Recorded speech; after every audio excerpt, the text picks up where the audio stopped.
Hello, Meaty Hello, Meaty Pals. Pals. I'm full of baloney. And I'm packing the sausage. And welcome to the Totally BS Podcast. We are two meatheads with ADHD, hoping to entertain you with our nonsense. Today we are going to be talking about the stress and utter bullshit of moving.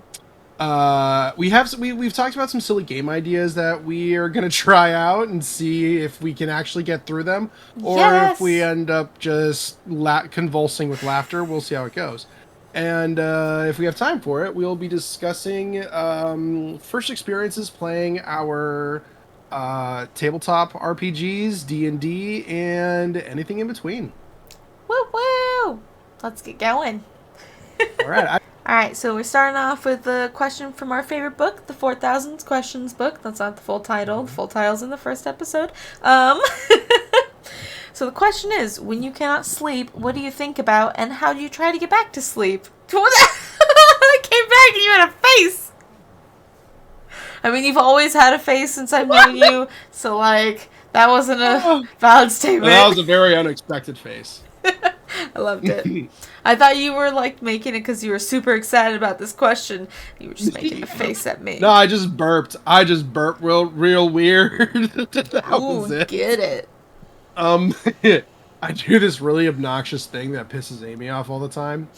Where I will, if I'm just sitting there, my eyes are wide open, and it's just no, I'm not tired, I'm not going to sleep. I will get up and turn my computer on and play a game. But specifically, I try to look for something to do in the game that's really repetitive and, boring, or really repetitive and, I can do with my eyes closed.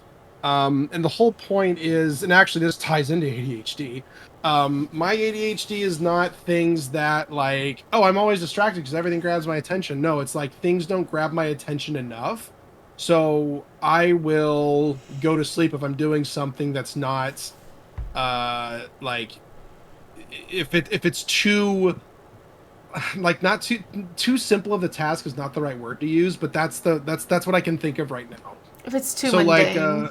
Too mundane, there we go. That's a good word for it. Yeah. So in college, actually, I didn't figure it out until I was in college because I would try to open a textbook and try to read a fucking textbook. It's the hardest thing in the world. Yeah, that's boring enough all on its own. Yeah. You don't need ADHD to fall asleep to that. But no 20 minutes, and I'll take an hour nap, and no studying was happening. Oh no. Yeah. First semester, I learned some shit about myself. First semester in college.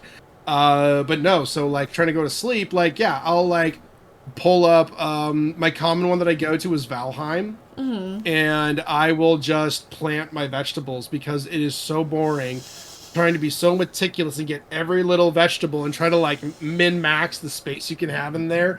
And it's not fun. It is so boring to do even when I'm fully awake. And so I'll start with that and then go do something that I've been putting off because it's literally does not sound fun at all. Mm-hmm. Not hard, not fun, but boring, not fun. And then it's yeah, I'll do that. Yep. I will go do that. And it definitely is, it's at the best, it's mixed review as far as effective or not. But anytime I get out of bed, I'm not a quiet person when I'm moving around at night. So it's Amy hears me get out of bed, feels me instead of gently get in bed, it's a boom, kind of fall into bed. And it's I try really hard, but I'm not great at it. So it's yeah, that usually ends up waking her Mm-hmm. up or something like that. With me and ADHD, I definitely feel I put off chores until I feel like I can do them. But if I have something that's bigger and I need to do, then I'll do the chores instead. Oh yeah, no, that's the thing. That is such a thing. It sucks. Ditching this responsibility and using this responsibility as an excuse. Yeah, no, I've totally done that. I have absolutely done that. It's so bad. I just want to get my things done, and my brain's you remember you have to do that thing. You'll feel better if you get that done first and then do this. You'll be all right. I'm pretty sure Amy has like seen me do that, but it's not just with one thing. It's like with like 7 things. Like, oh, I gotta do this. Oh wait, no, but I have to do that. Oh no, but I forgot to do that 3 days ago. Starting over here. Yeah. Like she's seen me do that. I did it. The worst one I did. Like she still makes fun of me for it to this day. I did this back in like last year. We were going somewhere and I didn't have my shoes on, and that's been a thing. It's like, oh, okay, I'm ready. Oh wait, I'm just gonna go get my shoes. So I'm like, I have one shoe on, and then like, for whatever reason, I got distracted because the curtains were open, and I just, for whatever reason, there's no rhyme or reason for it, but I just like, no, I have to go deal with these curtains. So like, I have one shoe on. And I dropped my other shoe on the floor, ran over to the other curtain, and it was like, no, I have to close this right now. And Amy's just like, she's dying. She's fucking losing it. Just like, no, one task at a time. Put your shoe on, then close the curtain. And she's like belly aching laughing, like that laugh where you're laughing so hard it's like coming out silently. So I didn't catch it right away. And I'm just like, oh, wait. This is a lot of ADHD for you to handle, isn't it? And she's like, yeah! Like making noises but no words are coming out, and that was like back when we first moved in together, so that was a whole fucking experience for her. Oh, for sure. I can't think of any instances right now, but there's definitely been times where I'm just like either being super clumsy or like trying to do 3 things at once, and Journey just looks at me and just goes, oh hun. Yes! Do you get that too?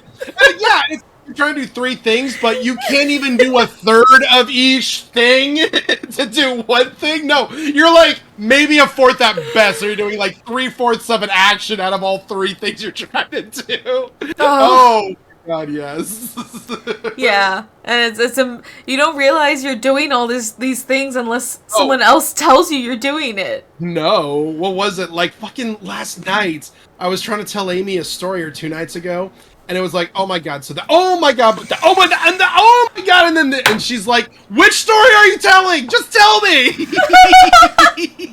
Yes. Those ones are the greatest, though, because we'll be, like, watching a TV show, and I'll see something that reminds me. I'm like, oh, I want to tell him this, but then that also, I want to tell him this, and this, and this, and then I'm, like, 4 topics in, and I look at him, and he's just like, okay, babe.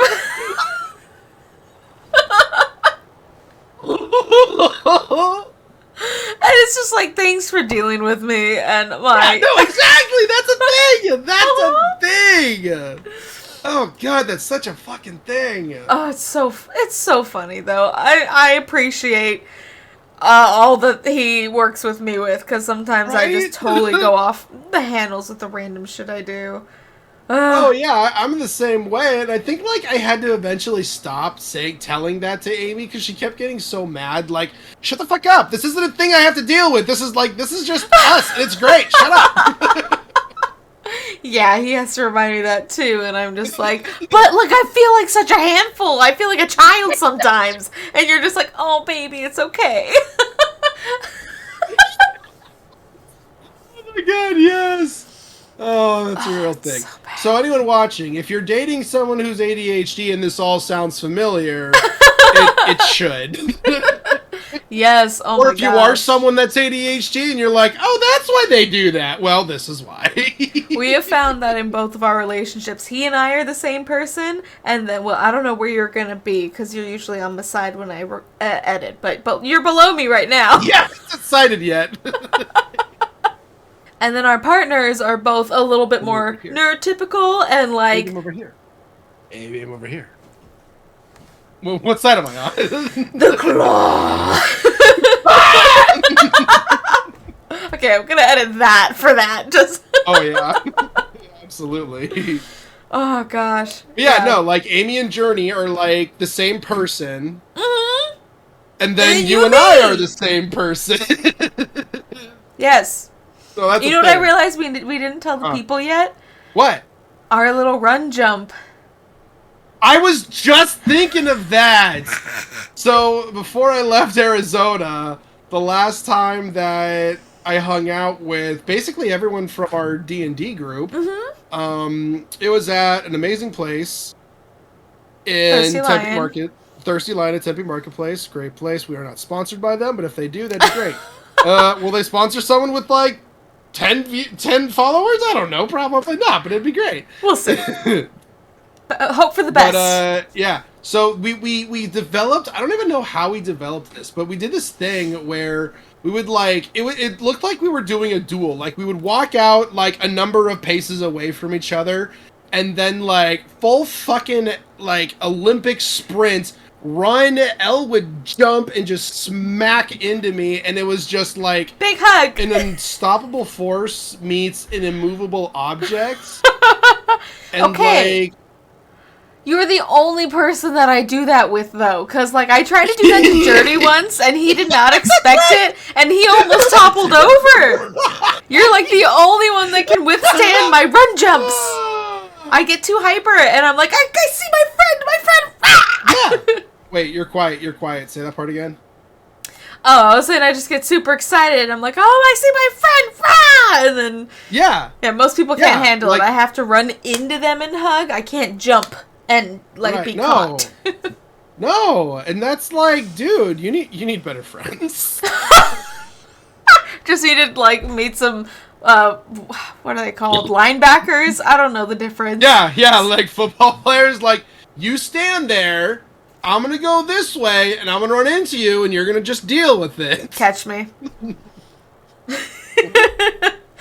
Yeah. No, I don't remember when we started doing that either, but that's for sure one of the reasons. I have no fucking clue. I remember that as being like, no, we just always did that. When did that start? Big Bang. Started at the Big Bang. The big meaty bang. Yes. That's sexual. Yes. Yeah, and I don't care. Oh gosh. Okay, returning to the topic, for me, we tangent so far. Good, that's what I want. That's what we're doing. That's the whole point.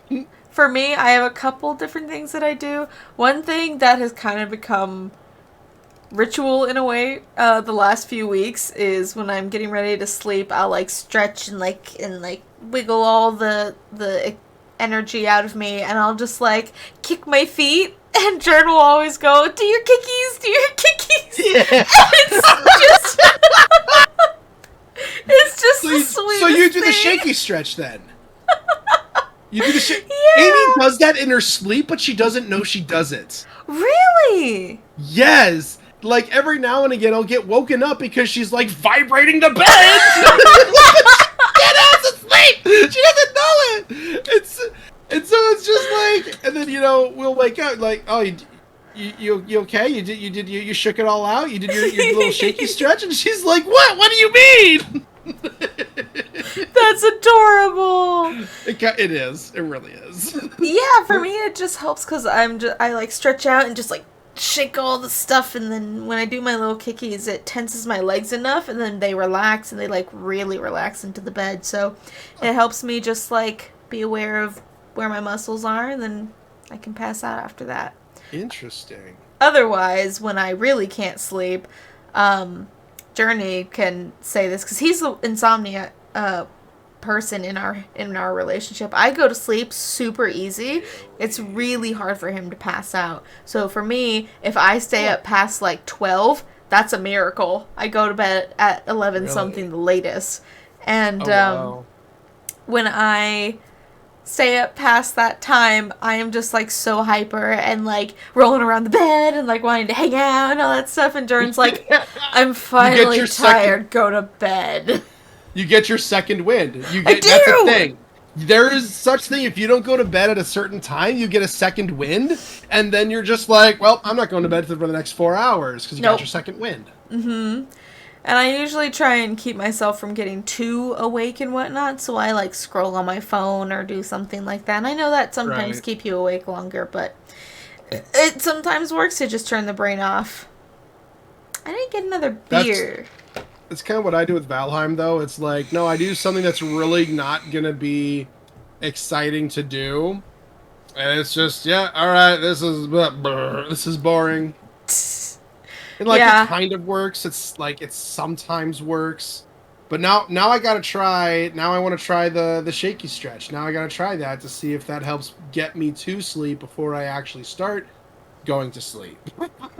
I will say I technically stole the method from this old meditating app I listened to from like high school. You would put your Oh yeah. headphones in and it would just tell you, just relax your body, go from the top of your head down, just tense your muscle a little bit and then relax and then move to the next one. And it's supposed to help you kind of tense, and when you relax and just lay there, your muscles are easier to just like go into a deep, heavy state. Loop.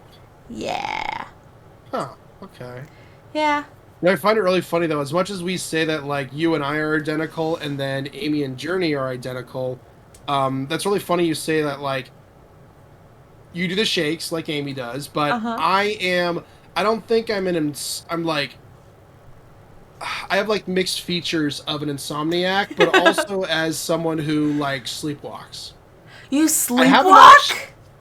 No, it's not full blown sleepwalk. I have Okay. not gotten up out of my bed and done anything, but like I have like sat up, turned around, and like itched my foot, and then gone back to sleep with no recollection. What's the other one that I did? Oh, I have had angry tantrum rollovers. Like I'm rolling this way, and then I'm just and I'll get up and like angrily shift the other way. No recollection. And Amy wakes up and is like, the fuck is going on? Oh yeah. Oh, of course it wakes her up. Oh, that's Yeah. wonderful. I also apparently cast spells in my sleep. I'll just be muttering. Not actual words, just random gibberish. Yeah. Oh, that's fucking great. Yep. Journey's caught me doing that a few times. He's actually recorded me once or twice where I just Oh, start that's talking. amazing. And like I just talk like he and I were having a conversation, and I'm like the random thing about the beans, and he's like, what are you saying? Yeah, no, the food, the thing, and then I'll just like pass out again. It's amazing. Oh. The first time Amy saw it, it was like I think it was when she actually started spending the night. Hmm. It was like it was like not early. It was like maybe between 7:30 and 8 o'clock. I'm just laying on my back and I'm like driving or demonstrating a model, and I'm just like this, arms out in front of me, and I'm just doing something like this, and Amy's like, "What do you have over there?" No response, and then I just like roll over and roll like my arms on top of her, still doing the whatever I was doing the thing. And then she's like eventually pushes me over, and I guess I like resisted it. And then eventually I go back up and roll over to the other side. You were just on a mission with that car airplane thing. I don't know what that mission was, but apparently it was really important. Yeah, you had to get where you needed to go, and you were fucking shifting. Yeah, double clutching and all. There's like sometimes I remember waking up from being asleep like that. Like when I used to work at Sonic, I had a kind of nightmare where I woke up at work naked, and Oh no. yeah, and in reality, I had sat up and I thought I was naked, and I had my blanket, and I was like, why am I at work? And that's when I woke up. I woke up when I heard myself talk out loud like that, and I was like, I'm going back to bed. Yeah, fuck whatever I just experienced with myself. I need to go back to sleep. Yeah, no. No more demons. No more ghosts. Yeah. Oh my god. Probably one of the best ones that I woke up to. This is when I worked at the summer camp that making money over the summer when I was in college. Mm-hmm. I had this dream that me and this other friend, I don't know who the friend was, or, don't like gray face, didn't have like fully fleshed out features, but we were driving in like a Fred Flintstone car, and it was made out of Legos, and it was like this Lego town, and like every single major position, position of office, was held by like a 5-year-old, and it was like this pretend town, but everything was real. Like food was real, prices were real, you had a real job, you got paid real money, but it was pretend Lego town, and we were somehow connected in communication with this friend's sister who worked in this like central control tower thingy, and she would like give us a detour to avoid the 5-year-old construction workers who wanted to break our Fred Flintstone card, and then she would also like try to get us trapped, and we eventually outsmarted her, got to where she was. And it was really weird because her, I remember very clearly, she looks like the genius smart girl from the cartoon Recess. I am blanking on her name. I want to say her name was like Angela or something, but she was like the tall, skinny one. Yeah, I think redhead. I know there was an episode where she was like this yo-yo like mastermind. Okay, so there's Gretchen Grundler. Gretchen. I think it was Gretchen, I believe. Yeah, she's the one with the big glasses, buck teeth. Yep, that's her. That's her. Okay. Yo-yo master. Her, but it was like, yeah, there's I don't know why I remember that episode, but that's so specific. Yeah, it is. It really is. But no, so we get to her, and that's what she looks like, but she's like 2-dimensional. Like, she's a person, but like if she turns sideways, she almost like disappears. I don't know why. Okay, but I had a dream similar to that when I was younger. I'm gonna intersect for a second. Not exactly like that. It was more that I saw characters from Ed, Edd and Eddy, and it was... That's hilarious. It was after their episode where they had, like, everyone had outlines, and you just, like, could take the outline off of someone, and then they would just melt into a puddle of person. That's funny. And in my dream, I was like, oh, I can't touch my outline ever. I'm gonna die if I do. And, like... That's amazing. I just had to say that because the 2D flippy thing, like, shot that image into my mind. Yeah, absolutely it would. So we get to her, and finally we're just like, yo, what the fuck's your problem? And then she, like, makes this really dramatic, like, well, Brian, it's because I'm in love with you. And, like, for whatever... First of all, it didn't make sense. Second of all, it was just a dream. Third of all, in my dream, I got so pissed off, I read up and just punched her straight in the face. And where that relates to sleepwalking... Yeah, exactly. Where that relates to sleepwalking, though, is I sat up with my fist extended... Like, you sleep punched a bitch for saying she liked you. I sleep punched a fucking bitch. Yep. And then the other guy in my cabin, he looks at... I woke him up from that. Apparently was that your cabin thing too? Yeah. So there's another guy in there, and he's just like, dude, are you okay? And you're like, yeah, I'm just punching bitches. Yeah, and I woke up, I'm like, I really hope so. God, that is hilarious. Mm-hmm. Sleep is so weird. There are times where I go to bed and I see nothing but black until I wake up. And then there are times where you have the most vivid dreams. Like, yeah. I don't understand. The brain is so insane. The last time I looked into it, scientists are still trying to figure out the purpose of sleep. Like, yes, when you sleep, your body recovers, especially if you ever, like, you know, physically, if you go through a lot of physical exertion. But that's not the reason you go to sleep, because there are times when you are not physically exerted and you still sleep. So, what the hell is the purpose of sleep? On and off. Turn it off and on again, right? It'd be cool if we had, like, a button somewhere where we could just be like... Oh my god, I would take advantage of that so much. Totally would. Can you imagine you and I trying to hit each other's off and on button?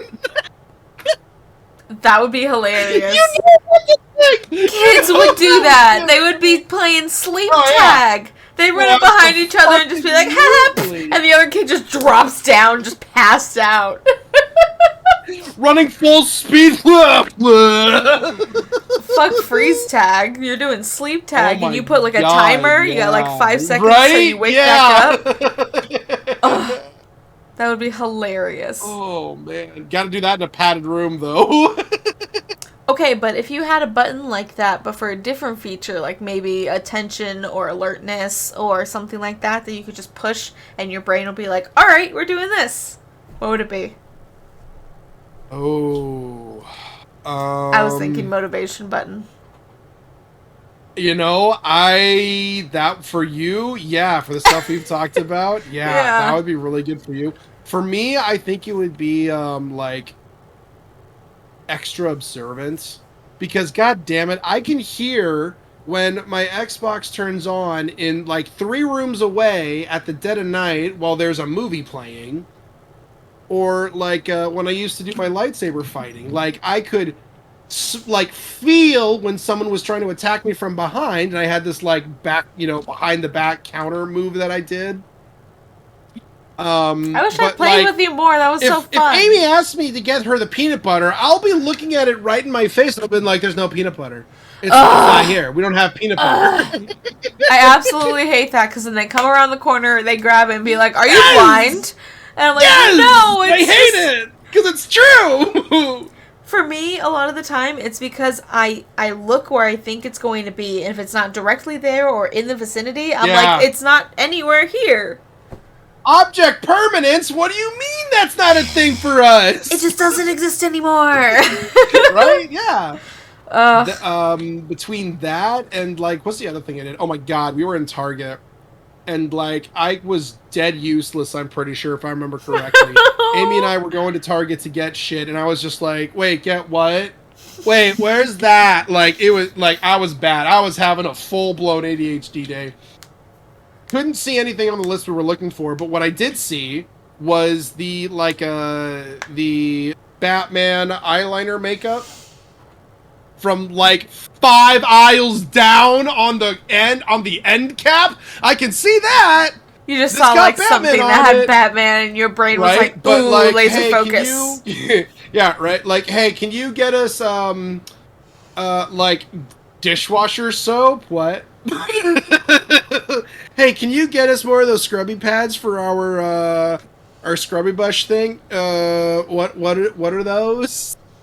Can you like describe it to me? What color is the bottle? What does it look and feel like? Can you send me a picture of it? No, it's right in front of you. Where? Where? Yeah, yeah. Where I can't see it. Oh, it's so painful. It's like, It is. but it brings up hilarious moments. Oh yeah. Next one is my thing I wanted to bring up. Okay, is the so just real bullshit. quick, Huh. did you wanna? How many times have you moved? Oh. Have you moved a lot in your life? Okay, our next topic is talking about Kind moving of. and renting, but I thought this would be a good. Well, specifically the bullshit of moving and renting. Mm-hmm. So getting into that, I'm not gonna count college because like I fucking moved at the beginning and end of every year. So excluding that, I moved once with my family, and they still live in the second house that they've had. They still live there. Um, the outside of that, I have moved 5 times after college. Yeah, that is a lot. Just loosely counting, I think I've moved like 15 times. Woof. That's a fuck ton. Yeah, why do you think I moved my friggin' office around so many times? I started That's counting true, it on yeah. a little whiteboard that I have. I have 3 different months that I just moved it around and rearranged it. Oh, jeez. When I moved to Washington and when I moved to Oregon, that was for different jobs. Oregon's the current one that I have. Mm-hmm. I got a moving package from the company that hired me, so that made it easier. Oh, that's good. Except going to Oregon, that was worse because the company that I went with, they basically tried to tell me I had to suck it up and I will get my stuff whenever it arrives. Which was really bad because as a type 1 diabetic and not being able to load all of my fucking my 3 months of supplies into one suitcase plus like a week of clothing and all the other essentials. Yeah, I had a lot of diabetic supplies on that that shipment, And they were trying to tell me that, like, I'll just get it when I get it. And it was like, no, because that means I die if I don't have that. And, yeah, that was a problem. Funny story, though. I talked to my HR about that company, and they told me that they will be ending their contract with that company based off of me, and they actually did some digging into other people's experience, and not a lot of people had a lot of good experience with that company, so they're just Oh, like, all right, shit. you're done. Yep, nope, we don't want to deal with you anymore. That's Ah. crazy. Oh yeah. But yeah, let's see here. So that was probably the worst. Not because like anything to do with moving, it was just the politics of dealing with that company. They lied to me about the delivery dates we were promised. They lied to me about the expenses of what I would be charged. And I actually found out too, it's a very common practice for not all, but definitely the lower end moving companies. They will purposefully underquote you and then charge you extra money and say we can't move your stuff until you pay us the extra money. Oh, that's really shitty. Your moving in general is just it's just hard. All the coordinating, and especially if you work like a normal like 9 to 5 job, if you work like 8 hours a day for 5 days a week, you don't have time to call companies and make plans like what during your lunch you're depending on what your job is, if you're already being overworked, it's like, yeah, great, during my lunch I now have to go do another job for something else that's not work related, and it's just not fun. Nope. If you work like something closer to a compressed work week schedule and you have like days off during the week, that's a lot more doable, because it's like, oh, I have the whole day off instead of just like 30 minutes, 30 to 60 minutes. And it's like, you got to swallow your food whole and make this phone call and hope you don't get put on hold for 29 minutes for your lunch. Mm-hmm. And like, yeah. So that part sucks. What we're doing now though is I was able to get a discount through my work for renting a truck, so that was really nice. And then Especially for the distance, that's really nice. yeah. Well, even for the distance, it's not bad. Um, it's like pretty close. It's a local move versus like a state move. Oh, I'm Um, dumb. I thought you were meaning the move from Arizona to where you are. oh, no. For the state move, that was like I filled out information of how many people were moving with me, how many miles I was going. And they're like, okay, based on those parameters, you get this much money. And then I still had to do all the arranging myself. But I was working as a teacher then, and that was during the summer. So it's like, yeah, I had time. Yeah, well, it's like just lining up all the schedules. Like, when do you move in? When can you get keys? When can the truck get there? If That's you're the part doing I hate the most. I wish they could give you like a month for both to kind of coordinate everything out, but they're all so strict on their dates and you really got to make it work. I hate trying to like, overlap. oh, you're talking about apartments? Yeah, I really don't like that. Yeah, especially when, like, what was it? When I moved from Arizona, I had about a month and a half of overlap, and that was like that's not cheap. Paying for one apartment in and of itself is fucking stupid. Uh-huh. And then paying for two? Like, the apartment I'm living in now is a 3 bedroom, and the flat rate for that before any, paying for your parking spot or whatever fees or bullshit, it was like 2,200 a month. And then Amy and I were trying to look for another place. We're like, well, what if we got a 1 bedroom here? How would that turn out? No, they want to charge up to 2,200 for a 1 bedroom apartment right now. For one? And it doesn't even have nice amenities. Like, it's not hardwood floor. It's that fake linoleum that looks like hardwood floor. It's not granite or marble countertops. There is no air conditioning. And they're trying to charge people 2,200 for a 1 bedroom apartment. Mm. Apartments fucking suck. I've lived in 3 different apartments. No, 4. 3 of them were all with one company, and that one sucked because all the rooms were super tiny and everything was really, really old. Like, they had some renovated stuff, but it was majority, like, that super cheap stuff you see in, like, old 2000s houses that Yep. hasn't been changed in years. And, God, I never liked using the dishwasher. That sounds really random, but I was talking to Dirty about it the other day. Hey, I makes just your life easy. I always grew up hand washing it all. So I would hand wash it and use the dishwasher as a drying rack. No! That makes me so frustrated. I know now it's better to use dishwashers for water use too, because that apparently does a lot less than if you running the water constantly. Yeah. But Well, it depends on how you use it. If you're one of those people that like leave the water running while you're washing, yes, that wastes a ton of water. But I also know like if you fill the dish strainer up, or the dish strainer, the dish tub thing, the thing that water goes into, yeah, it's the called sink. the sink. That's the word. If you use that and like plug that up and wash dishes, that generally does save water, but it also gets dirty real fast. So it's like, Right. Try and use the least amount you can. But when yeah. I lived at one of those apartments, I never used the dishwasher, and I didn't know you were supposed to run it every once in a while to clean out the garbage disposal. And it flooded. Not flooded, it didn't flood.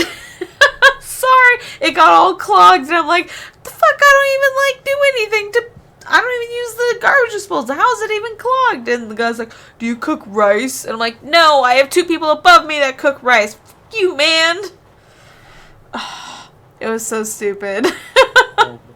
Yeah, I had a friend, one of my best friends actually. This is a supervisor that I worked with, one of my other jobs, and God, her apartment complex. It wasn't technically bad, but there was an agreement between, I don't remember what company, but they would hire people from India, like poor parts of India, fly them over here to America to work for whatever business they were. But because of the massive culture differences and the guaranteed, like, oh, hey, apartment complex, like, reserve 50% of your rooms for our employees that we're hiring, going on a major hiring spree, that's guaranteed money for this complex. Yeah. So yeah, these people, they just straight up didn't know. They didn't have the same like standards of cleanliness. So like there was cockroaches all the time in that apartment complex because they would never take out their trash, or they would never like do basic things like sweep the, well, she's assuming they wouldn't do things like sweep their floor because there was cockroaches there all the time. And like these people's rooms would just, you'd walk by the door, closed door, and you could smell it from inside. Oh, it's so rough, man. I've lived But I with mean, people who do not yeah, that intense, but they like take a while to take that stuff out and it starts to really smell, and it's worse when yeah, it's left out and it just like whatever's in it leaks out of the bag onto the floor uh-huh, because then you have yeah. to clean that too.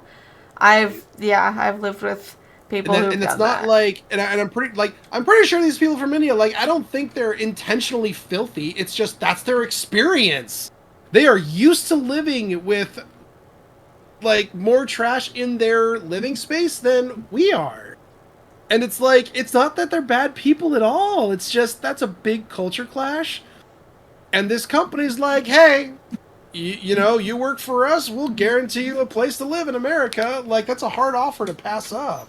Yeah, I just wish the complex itself would be a little more pushy on cleanliness because that sucks when they eventually move out and get different places or whatever happens. All those rooms are going to be trashed. It's not like the apartment complex is gonna like, oh, here, I'm here to help you like adjust to a different living. Like, no, that doesn't exist. And it's kind of unreasonable to like think an apartment complex should do that, because it's like if you can't figure out how to live with and play nice with others, that's on your end. Like, that's not the apartment's complex to teach you how to be a like a good community person. Like I don't know. I don't see that in their like in their job responsibilities. Honestly, it sounds like it would be the business's responsibility because they're bringing all these people over, and it's such a culture shock that things are a lot different here than they are there. And I feel like they should have some kind of mediary to help them intertwine themselves with how people do things here. And it is a little Yeah. unfortunate. Hopefully, they're making better lives here than they could have there, but Oh, it they definitely definitely are. Yeah. they definitely But could have done something to prepare them more or yeah. less to live here. Yeah, but even still, the business isn't going to do that unless there's a law requiring him to do it. So it's like, The least amount of yeah, money they can spend, and it's so terrible because they treat these human beings as just like extra people that are super cheap to hire and just bring over on a yeah, plane, and it's like these are yeah. fucking humans. Like what? I I mean, just technically, they're giving him a better look, but they're probably paying him less than what they would have to pay for what an American would expect. That part is probably definitely true. they're gonna try and go as lowball as they can because Yeah. it's easier to just hire more people, bring them over, and cheaper than what they do to Americans. Because Americans get mad and they have Yeah. rights, and when you just have a work visa, it's easier to just take that away and send them back. Like it. I Not hate even a how work companies take. visa. Ugh. Yeah, well, that's a very real thing, but not even a work visa. Like these people, they do get like passports and they do get like citizenship because part of that is like there is a thing where it's like no, if you want them to work long term, like if you're expecting them to be here for like 15 to 30 years, like you have to sponsor them for citizenship. Okay. And even with that, it's like these people they do have rights too, but they're also not like being told What they about deserve. not even rights, but just like what is the going rates? Like you don't know that going into like I couldn't go to Germany and ask, "Hey, what's the going rate for working as a chemistry teacher?" Like how would I go about doing that? Use Like the internet. I mean, yeah, but But I also see what you the mean. going rate, yeah, but the going rate can be the top and bottom of the going rate that make the average. If they're like really drastic, that's going to make it a lot harder. Like the internet average is not going to be an accurate picture. That's a good point. Yeah, that does make a difference because when I was looking at job types whenever doing the college thing, they'd always say like this type of job should make this amount of money in like 5 years when you should be graduated and stuff like that. And it's like, do they really make that much or are you just like taking a tiny average from a small statistic and then just feeding it to me so I'm like, "Oh, this sounds good. I'm going to take it." Right? Or not even that, but just like not explaining what goes into that average. Like people with like higher education, like if you graduate with a master's and an entry level position, you will easily make more money than someone that doesn't have a master's, that has lower than a master's into this entry level position. Or putting in a cost of living into like taking that into consideration. That totally depends on the region of where you're living. Yeah, Um, and that'll tell you what kind of job you should or shouldn't get. If you're yeah, able to find yeah. somewhere cheap that works for you and you can just work somewhere that doesn't you don't make a lot, you can make it work, Right. but like you could do better. Yep. Or the fun one that I found out about. Shit, I totally lost it. Degrees, cost of living. There's also work experience. Yeah, totally lost the thought. That's okay. Did you want to go to a different topic? um, well, actually, I wanted to. There was one more thing I wanted to say about like Moving and renting. renting. Go ahead. Renting is such a trap. Like, basically, if you have to rent, you are not allowed to save money for a down payment on a house. I looked at buying houses like last year in October, and it's like they want a 25% down payment. And it's like that's fucking stupid. Yep, That it is really is. ridiculous. Mhm. And then like, okay, I can't do that. Oh, okay, rent. Well, right now the place that I'm looking at, it's a one bedroom. I'm going to be paying $1,700 for the next apartment I live in, and it's Mm. like that's fucking expensive. Mm-hmm. 1,700 for a one bedroom. Yeah. Like, okay, it does have AC, so okay, that is going to be a little more expensive. But like, I also found really good two bedrooms with AC that were going for like 15, 16. And so it's just like treating a place to live as a capital business is just fucking wrong. Yep. Like, It really is. housing should be treated like water. You are not allowed to gouge prices for water because you need water to live. You need an address to receive a not a check because most people do direct deposit, but you need an address to have a job to make money to support yourself. And with how like since 2008, the housing market has been used as a passive income for old people, Yep. They buy and up the it's like houses and charge crazy rents. Like the one place me a and Eric maximum they lived can make at, that. I think the guy was only paying 700 each month for his mortgage and he was charging us 15 a month, 1500. What? Yeah. Yeah. And he That's wanted to bump it to insane. 17, but we had to leave cuz neither of us could make that. Wow. It was a 3-bed house, or sorry, 4-bedroom house, 2 bath. And it was okay. It wasn't great, but like it was a nice house. No, it was pretty good. Well, 700 for a mortgage, that's dirt fucking cheap. Yeah, no, he For a probably four bought it forever ago. Yeah. Yeah, because I know he lived in a separate house from it and then just rented that one out. I don't know if he had multiple properties though, and I don't know if he had his landlord license. Ew. Yeah, everything seemed like very under the books and whatnot with him. It seemed. Yeah. Ew. Mm-hmm. Very Yeah, that fun. makes this God, it makes me so mad. There was one house I lived in Arizona. This is when I first started teaching.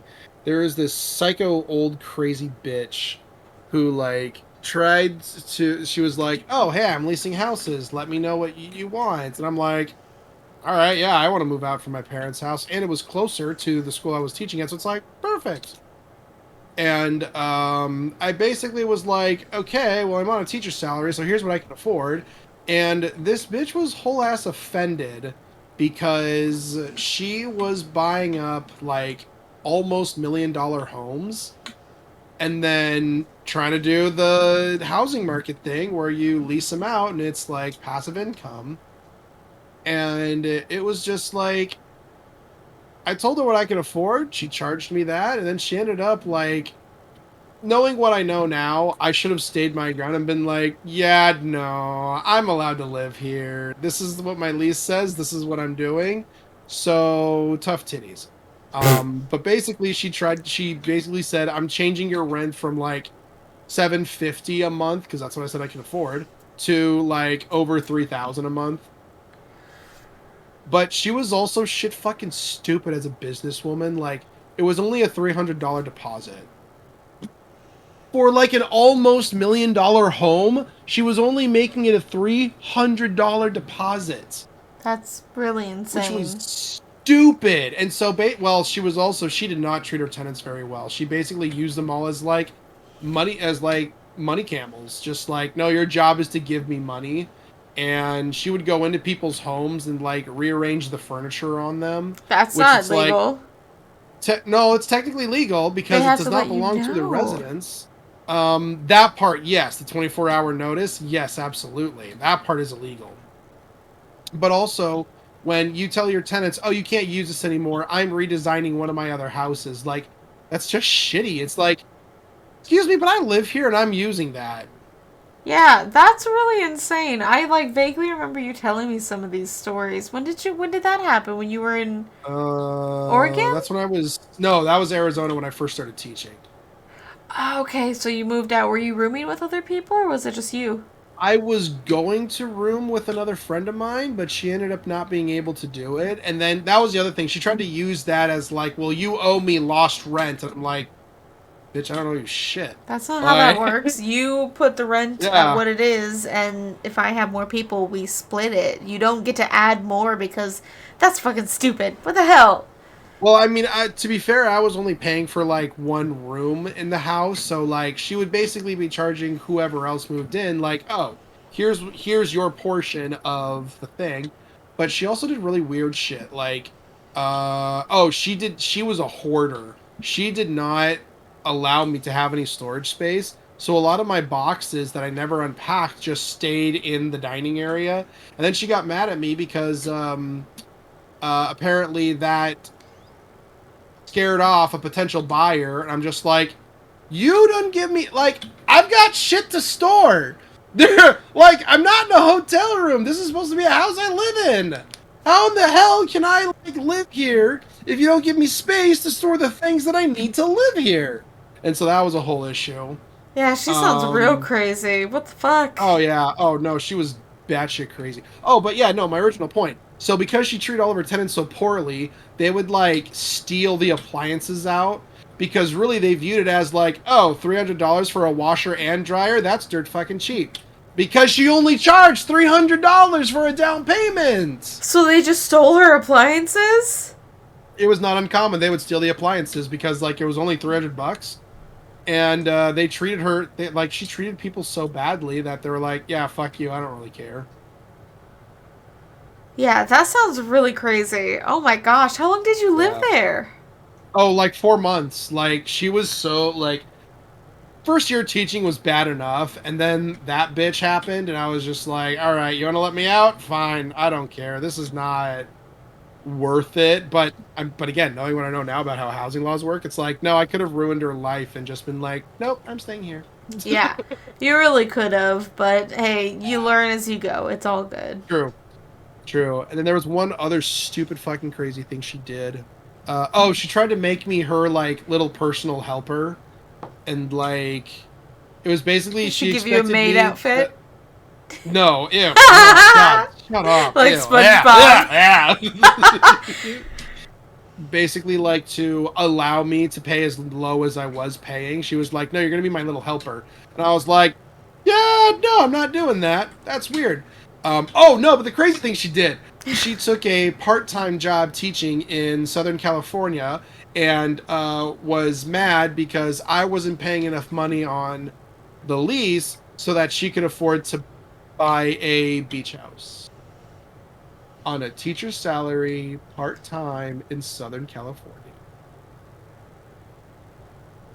Or at What? least that's what she told me. Like, for all I know, she could have just been lying to try to guilt trip me into feeling bad about not paying more money, but it was like, none of this adds up. You're a terrible businesswoman.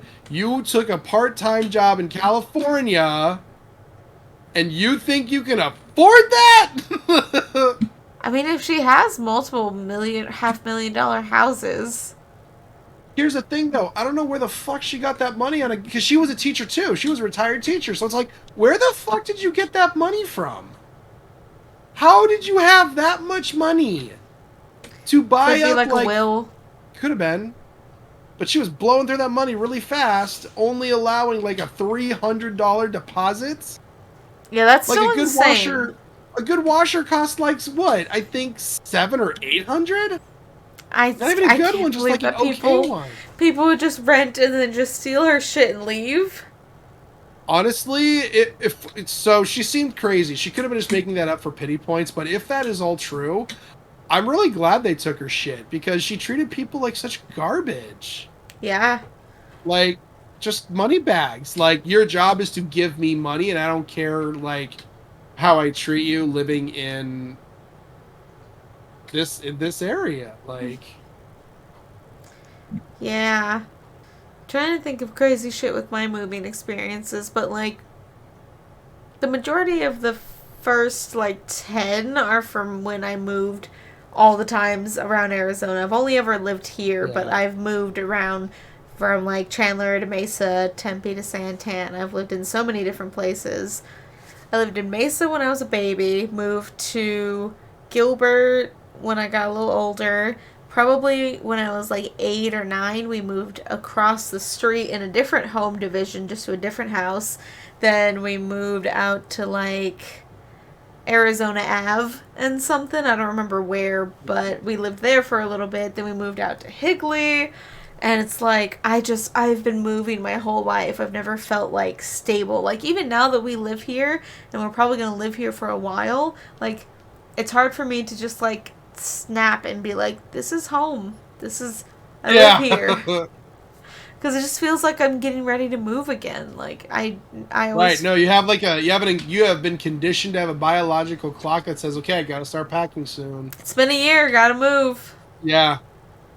Yeah, even the last 5 or 6 years, I've been in 4 different apartments and two, maybe 3 different houses. But that was because whole fucking situation happened. But I'm stable now. I'm hoping that with the new apartment with you, I hope everything goes well. It should. Um, I'm seeing a lot of good flags of how the office staff has interacted with me, so it looks positive. Just did a drive-by around it to figure out like where it is, what it looks like. And what was that face? I was putting on my old people glasses, just like, oh, Sonny, now I can see ya. It's gonna be interesting though, being in just a one-bedroom apartment. Like, basically, like the bedroom is gonna be my office, and our bed is gonna be like out in the living room. So that'll be a new experience. Yeah, it'll be tight for a little while for you too, but once everything gets straight and you guys can find a new place after this one, I bet that'll feel good. Just make sure to take time for yourselves. Journey and I lived in a tiny apartment for a little while, and oh my god, we got so tired of each other. Is that the one where that I Yeah. visited you with Amy? Yeah, Yeah, I can't remember the square footage, but it was just like a really slim apartment. So, like, you get the like main a shotgun area. barrel. Kinda, yeah. It's just like the slim living room kitchen is like right next to each other, then a balcony, and then we both have two slim rooms that are on the outside of the rest of it. And it's like, it would be great for like 2 people living there, but once I moved in there, that was just like, oh, it was. I had like nothing that was mine. Everything was packed away until we Oh could move to a no! bigger place. The main stuff I had was like some electronics and then my clothes and everyday needs, but Oh I jeez! didn't do art for a while. I got Oh so no! drained. It was awful.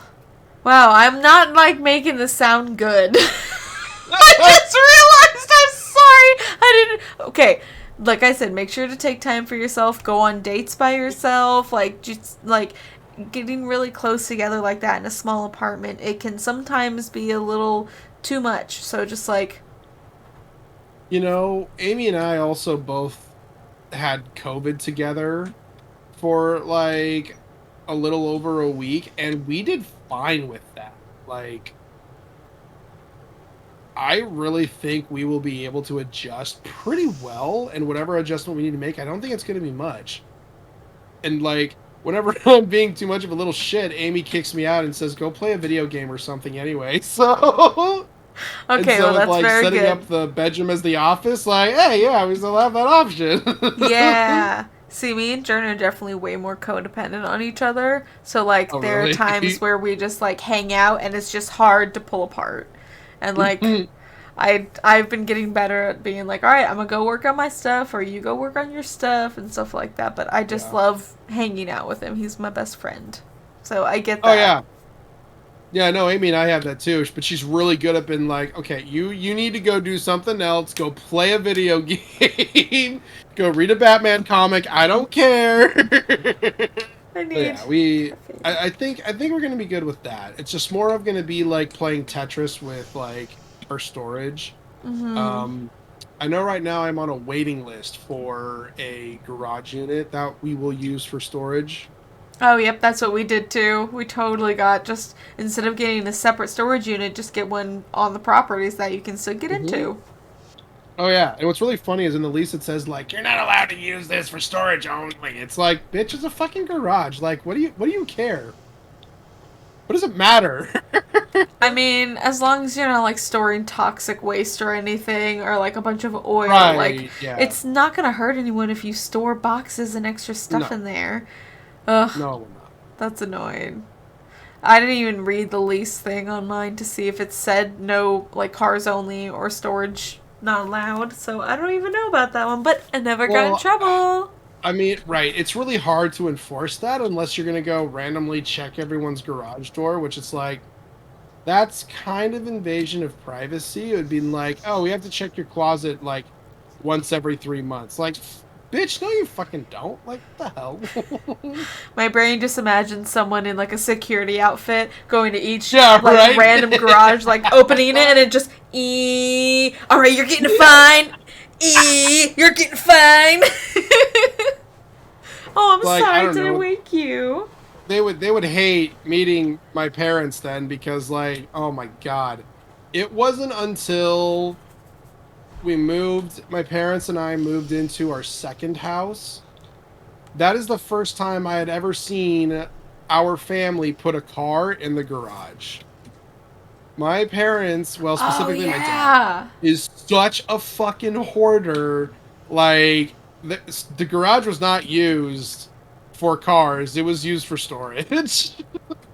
Yeah. Like, at some point, my dad finally made it to where he could fit my mom's SUV in there.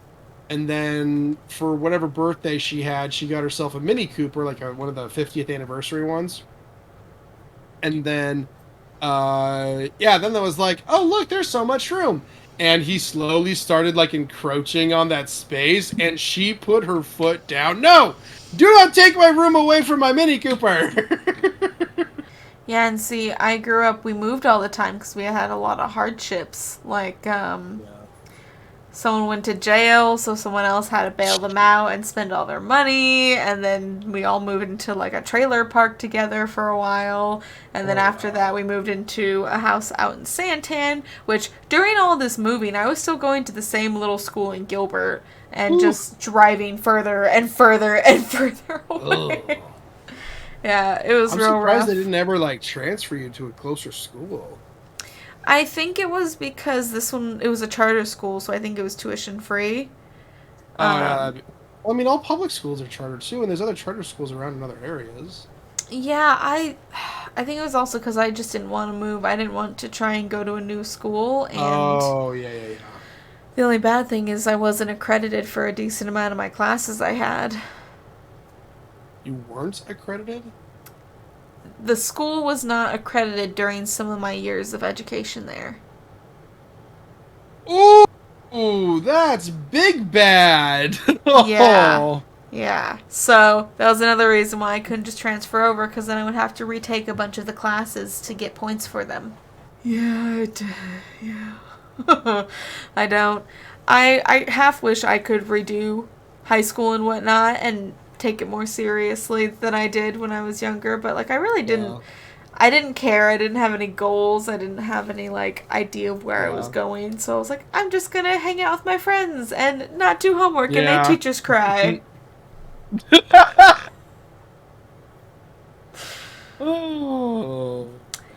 It paid back years later though, because my one of my more recent college classes that I did, it was psychology, statistics, data science. Yeah. Hmm. And oh my god, there was this one point where I just was behind on reading and I was panicking. I'm like, I know there's a test coming soon and my teacher's gonna be so mad at me because I didn't study and I don't know what the fuck is Oh going on. god. I went to the teacher and I cried. I did because I was so overwhelmed. I was just like, I don't think I'm ready for this. And I just like, I don't want you to be mad, but like, I wasn't studying. It was just, and I just had a full on panic attack. And the teacher was so Oh. nice. He was like, oh goodness, it's okay. It's okay. We'll work through it.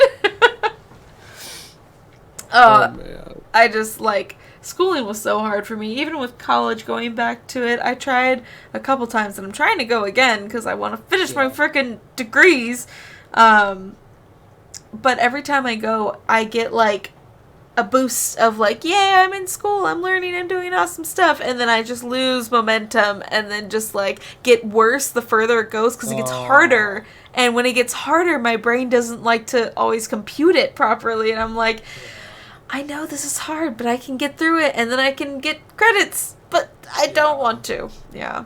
So. Well, if you're ever struggling in math and science, I can help you with that. You gonna be a tutor for me? Yeah, be a tutor. Be my tutor. Tutor. My tutor. A tuna. A tuna? A tu. You know what? It's a tuna tuta. A tootie tuta. A tuna tuta. Tootie tuta. Tuta tuna. Tuna tina. Tina tata. Tatalata. Pada bada. Pada bita. Babada bobada. Hop, bop, bop, bop,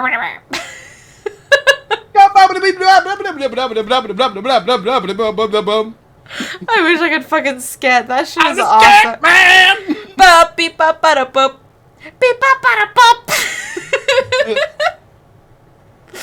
All right. Well, I think it is time to skip down to the D&D one because I really like that fucking question you threw in right before we started recording. Yeah, we can do the games next time. We got 2 games that we wanted to do. Both are going to be adorable, but we'll save them for next time. We'll see. Yeah, let's do that for next time. So I will ask you the question because I want to hear your answer first. Okay. What was your first experience for tabletop RPGs, similar like Dungeons and Dragons are similar? Did you have any first character deaths, and what were those like? And how did they die? Okay, so my very first character was Shaywin Iraneth, and she was basically a Jester copy, but didn't really look like Jester. So Jester from Critical Role is a trickery domain cleric, and she was a tiefling. Bag of shitstorms. Yes, they had so many good different things that they could do, and it was awesome. Yeah. Anyways, that one I played along.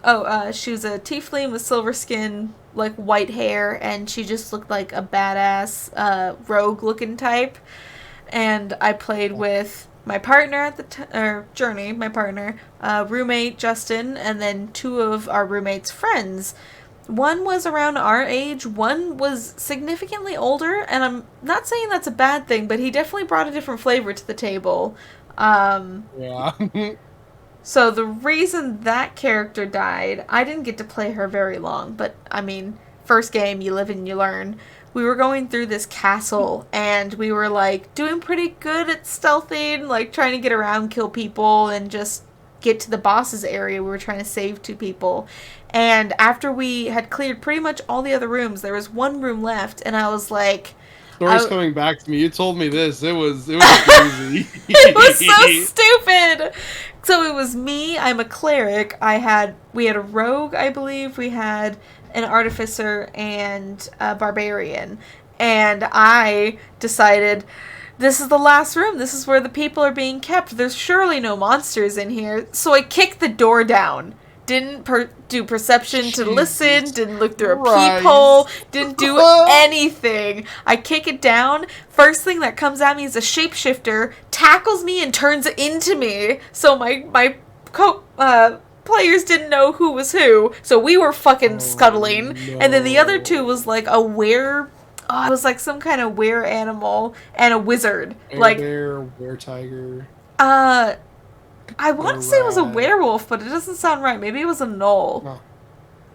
Oh, yeah, that could be it too. Maybe a werebear. But they were all super strong, and like we were pretty down on health points. We just fought an owlbear, and we just burst into here thinking this is gonna be it. This is where we're saving and we're going home. But it was almost a TPK. Like we got to the point where 1 or 2 people was left, and we were just like, it's whatever. We'll roll for new characters. I think I was still technically alive. Like, I rolled a 20 and came back to life. But, like, I had no healing spells. Yes. So it was useless either way.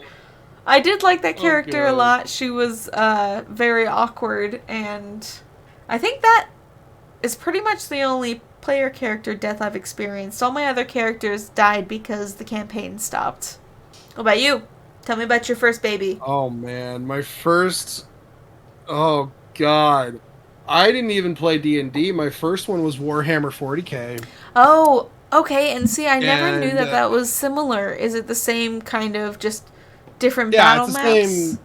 Yeah, it's the same. It's the same idea. Instead of using like a D20 to roll for anything, we used a D10 to roll for Oh, things. okay. Um, and that made it a lot simpler because like there weren't extra like you didn't use all 7 die. You only used like the D10 to roll, and then your damage was already like predetermined based on what item cards you had.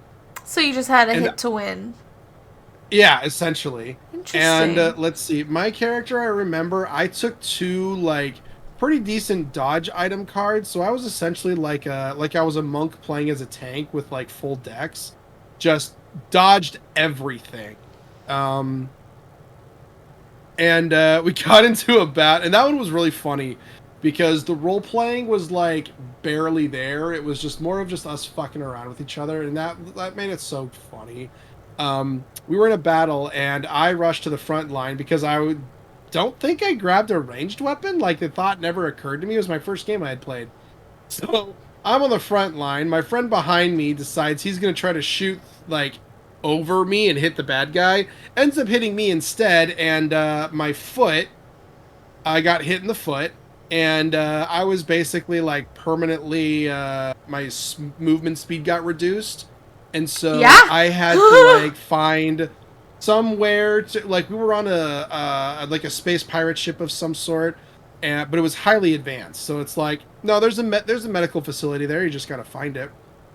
So we split the party. We go tripping down the entire way, find the medical center. I attach a prosthetic foot to my leg, and then when we rejoin the party, I go, "Can I shove my prosthetic foot up that guy's asshole?" For Pointing shooting to my me. friend that shot me. Right.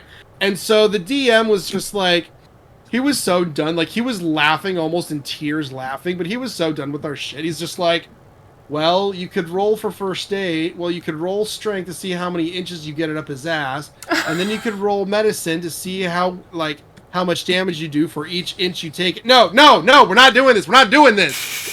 And, oh my god, it was so good. It was so funny, and that's the only time I played because like it was in college. I had no time, and that was the only free time I had to play. And they kept asking me, and I'm like, sorry, I can't play. That's probably like I want to play so badly, but I probably can't. Yeah, that's what really sucks is trying, like, even now, trying to find the time to play with other people and get everyone at one place for a couple of hours. It's so Yeah, difficult. I don't think. it's like that triangle. You can only have 2 of 3. It's like everyone has aligning schedules. Everyone has cooperative play styles that doesn't piss everybody off, and then there's another. It's part. I don't remember what the last one is for that meme, but it's basically it's like no, you can shoot. You can have 2 of 3. Can never have all 3 though. Mm-hmm. Yeah, and it sucks. I wish schedules were all the same so that we could all just have a day of D&D. Can you imagine if Right? we did a whole freaking day with our campaign? Oh, I would love that. I would love that so much. And mostly because like we only play for 2 hours a night and it's every other week. So like if you guys get really invested into like some dumb stupid random event like you did with the fucking animated armors, We spent so much like time you there. guys spent 45 minutes trying to get a helmet off of one of the animated armors. I got 45 it. minutes! I got It it was though. funny. It was funny. Yes, you did get it. It was funny, and I loved it, but it's just like, do you guys ever want to get anywhere? No, no. We were too enthralled with them. Like, they were so cool and they weren't attacking us, so we were like, just. Yeah. That was a fun event, though. That event was out of the Wild Beyond the Witchlight in the land of Hither. They had stumbled upon some animated armors, and there was enough animated armors to where each one was basically playing Mirror? Like they were mimicking each one of the characters. It was really funny, and they tried so hard to try to like steal a helmet off, but God, 3 people could not understand. No, you cannot stage swipe a helmet. If you pretend to hit someone, they're gonna copy you and they're gonna pretend to hit the other animated armor. What are you guys doing? I was trying a couple. I like smacked myself in the head to make the armor smack it off. Right. I like punched someone and they got punched by an armor. Yeah. I just wanted the cool the owl helmet. I freaking love owls. You can't give me an owl. No free feet. No free feet. That's your leg. That is Jesus Christ. I love owls. You can't dangle an owl in front of my face and expect me not to want it. No, that's true. That's totally true. But my whole thing was like, there was at least one of you was wearing a fucking helmet or a hat of some sort. All you had to do was like go and take off that person's hat and put it on the ground, and you would have had it. Who were your first characters? First character I played. Oh, I played that ninja tank guy, and then my first actual character I played in a. For D&D, his name was Igbar. He was a dirty, filthy little halfling that grew up as a street urchin and hated taking baths and getting clean. And he got into everything. I originally spec'd him as an assassin rogue because it was like just doing the number crunching, the amount of damage, the number of extra crits you can get. Like if you hit a creature on a surprise round, it's an auto crit, no questions asked. Like, that's pretty busted. But I really played him like a thief, trying to like clamber and climb and get into shit that it's like you really shouldn't be getting into. You said he was a dwarf? No, halfling. Halfling. Okay, I couldn't remember which one. Yeah, he is a filthy little halfling. Probably one of my favorite characters, because it's mostly just me being in full ADHD mode is how I played him. That's how my Pando is, and Pando's small too! And what? That's how I play Pando, is just like impulsive meter all the way to 10. Like, all the way, yeah. Excitement level all the way to 10. When I get angry, I get fucking angry. I barked at people. Yeah, absolutely. Oh my god, I forgot about that. You barked at people. My intimidation was so good they ran away, though. I rolled it twice. My intimidation was great. Oh, that was hysterical. Yeah, that's right. Didn't I have you roll at disadvantage and you rolled like a 17 and an 18 or something? I rolled really high for both, and I was surprised. Yeah, like you're barking? Yeah, that's going to be disadvantage. Okay, shit. All right. And at this point, Panda was still just a barbarian. I don't think they had any magic, so they just got on all fours and started barking. Oh, that was yeah, you did that. I'm pretty sure Lily suggested it, because that makes complete sense. I can totally see that happening. Because I wanted to try and intimidate them to run away or something. It was just like this big crowd of angry mob or whatever. Not mad at us, but just like generally coming at us. That was one of the Greyhaven events where it was the Drow ambassadors, and then there was the angry mob that was following it. Yep. Yeah, that's right. And that's where our wizard, who's no longer in our party, that's where he got the like spider crawl. Spider crawling or whatever. Yeah. That's a good ass ring. That's a creepy ass ring. If Pando had that ring, they would crawl on the walls like a spider. Oh, Jesus. Yeah, give Amy more nightmare fuel. That's exactly what we need. Yes, we need all the nightmare fuel. That way she does more kickies in sleep. Stretches. She gotta combat you somehow. More of the shaky stretches? Yes, exactly. Let's see. First character death, though. Oh, that's an interesting one. Yeah. So, I played a tiefling sorcerer with a guy that I no longer talk to. That was interesting. So the dynamic of that was me, Amy, and 2 other people. and the DM was like trying to become an author basically, and he would get weird, like if we didn't make the right choice, just nothing would happen. We would get no information. And then he had a friend or like a relative or something that played with us, and he basically did, and this is a stereotype that I don't see terribly often in D&D campaigns, but I see it often enough to where I've coined a phrase for it. It's the one player Skyrim syndrome, where players do it where it's like they want to accomplish their own goals and they don't give a flying fuck if they make the game what's the word I'm looking for, like feel penalized to play. Penalize. Oh, Like like they want to do their thing and they don't maxing. care if the shockwave effect, it catches the rest of the party members in it. And so other people have to deal with their mistakes. And this kid decided that he was going to basically insult the captain of the guard and then throw a fit and throw a firebolt spell at his piss bucket while he sat in jail. So then he got moved to the other jail that had the permanent anti-magic field on it, where he couldn't cast any spells. Oh shit.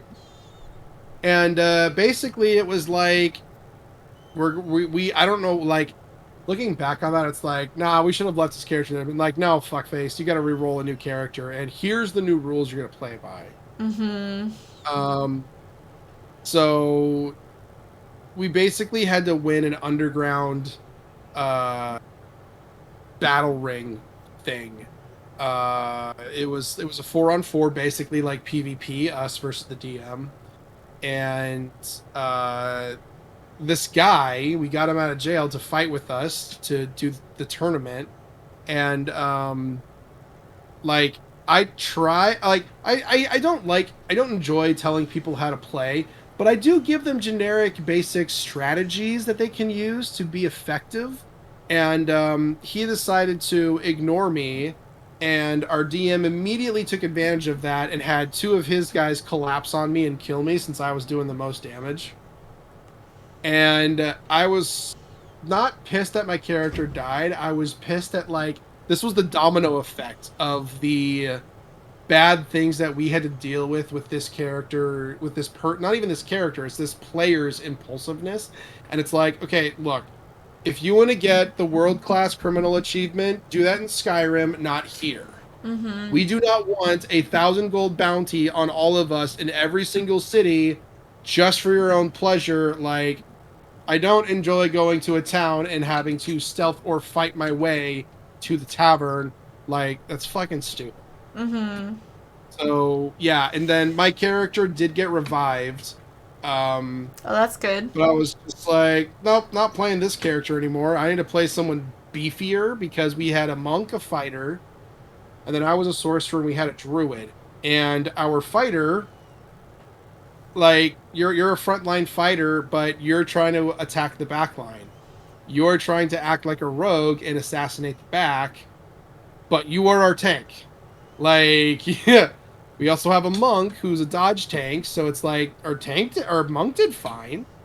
Our monk, or that was Amy, actually. That was Amy's character. She held her position pretty well. But like, he just decided, like, no, I'm bored. I'm gonna do like burp, burp, burp, burp. I'm gonna go do my thing, and then my character died from it. It's like, sticking to the roleplay part of it. If my character gets revived after dying for this fucking dipshit, like, no, he's not gonna stay. And that was my excuse to bring in a paladin character, because we just needed another fighter. We needed another frontliner who knew what they were doing. And you still get spells. Because, yeah, I still have some spells. I'm not like just a melee fighter. I can do other stuff. And yeah, then we ended up leaving that campaign because the TM was so hooked on telling people how to play their characters. I was just like, nah, this is not it. Yeah, and it's unfortunate when I haven't had a lot of experiences in D&D with different groups and whatnot. I basically had you and my roommate as DMs so far. I had one more who's playing with us now, but that one wasn't too long either. But I do watch a lot of Crit Crab. I don't know if you watch them on YouTube. Oh, I have not heard of that one. It's CRITCRAB, Crit Crab. It's just this guy who reads off different D&D horror stories, and they get really insane. So I see where it's hard to, you know, 1, get everyone in a group together, 2, get everyone on the same schedule, and 3, have, just like you said earlier, get the same play style, and where no one is just an asshole and trying to make a main character out of themselves. Like, nobody wants that. We want to make a story together. Right. Amy and I have tried finding a couple different, like, Facebook groups to try to make a game of, and it's really difficult because we ran into a problem where, like, 4 DMs in a row, they made this homebrew rule that according to the book, short lasts a minimum of 1 hour, and they changed it to where it's a minimum of 4 hours. Oh, But seriously? if you play an elf and you take a short rest for 4 hours, he counted it as a long rest. So it's basically like, okay, I guess I have to play a fucking elf now because that's so dumb shit broken. Yeah, that's janky. Short rest is supposed to be there for you to literally short rest, not take half a day. Right. And so, like, you know, if we wanted to if we were waiting for something and we wanted to short rest for 4 hours to blow time, that should be an option for us. But, like, to force us to have a short rest for a minimum of 4 hours is just like, okay, but, and then they never explained it. All the DMs I had that did that, they never explained. They're like, well, that's how short rest work. I'm like, it's not. No, it's definitely not. Read the books. There's multiple of them. Yeah. And, like, you know, now, if the DM had a party of all monks and warlocks, they would blow all their key points and spell slots in the battle, and then short rest to get them all back for the next battle. But 4 hours. That I could understand, like, but not as like a forced punishment, but more of just like, okay, wait to see what they do. Oh, they're trying to take advantage of this? Okay, give them options. You can short rest for 4 hours. You can two or 3, I'm just making up numbers, 3 short rests per day is what you're allowed. Like, you could, there's other ways to do it other than just like, no, this is my rule. Why is that your rule? Because I say so. Okay, please tell me in any situation which someone said because I said so that you were just like, okay, and just like totally took it. Like, no, that doesn't happen.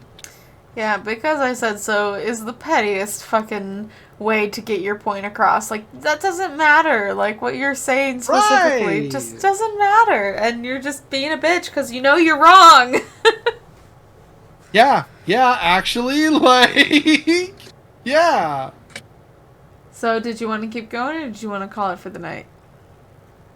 Nah, I think we should call it. Okay, because I'm definitely getting sleepy. Yep. Yep. We're both, like, going down with our energy. All right. Well, thanks for stopping by, Flesh Bags. We hope you enjoyed the topics on today's chopping block. Don't forget to like and subscribe and leave a comment for something you want to hear us talk about next time. It's okay, we'll get this eventually. You guys have a good day, night, or whatever. See you next time. All right, see you guys later.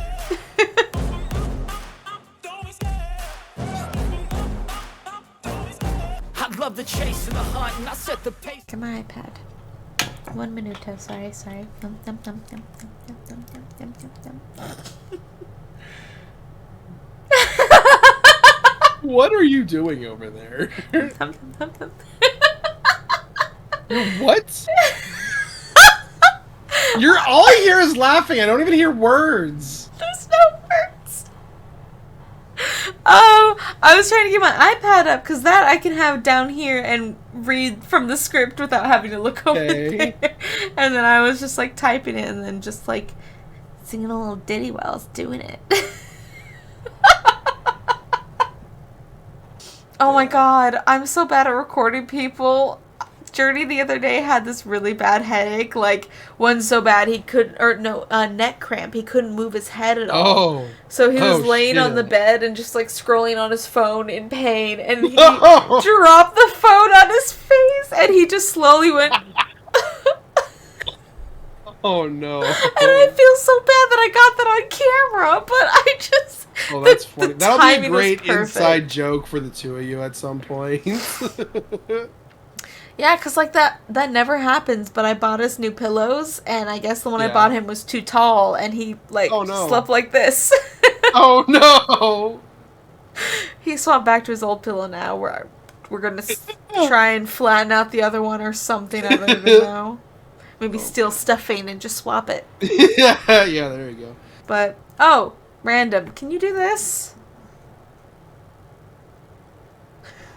Okay, I feel better about that. I do that to crack my fingers around Journey, and he's like, oh, don't do that. Your fingers aren't... He can only go, like, this far.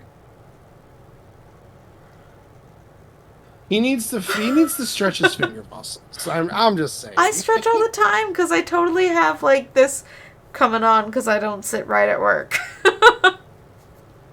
I've been trying to get it better, but, you know. I don't know how to fucking scroll with the mouse.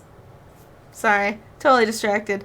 Scroll with the mouse? Yeah, like, you're supposed to, like, sit proper and have your elbows to your side and have the keyboard in your lap and shit so you can keep your posture straight. But I've moved my desk at work at least 20 times in the last few years. Like, I cannot find a comfortable spot. It's an L-shaped desk where the L is not on my side where I scroll with my mouse. It's on the other side, so it's that's useless. a problem. Yeah. And then I didn't have arms for my chair for a long time, so this arm was just dangling. So I kept, like, moving it, trying to make it work, and it sucks. That bugs me so much where I work. There are certain stations which you get armrests, and then other stations which are not allowed to have armrests, and it pisses me off.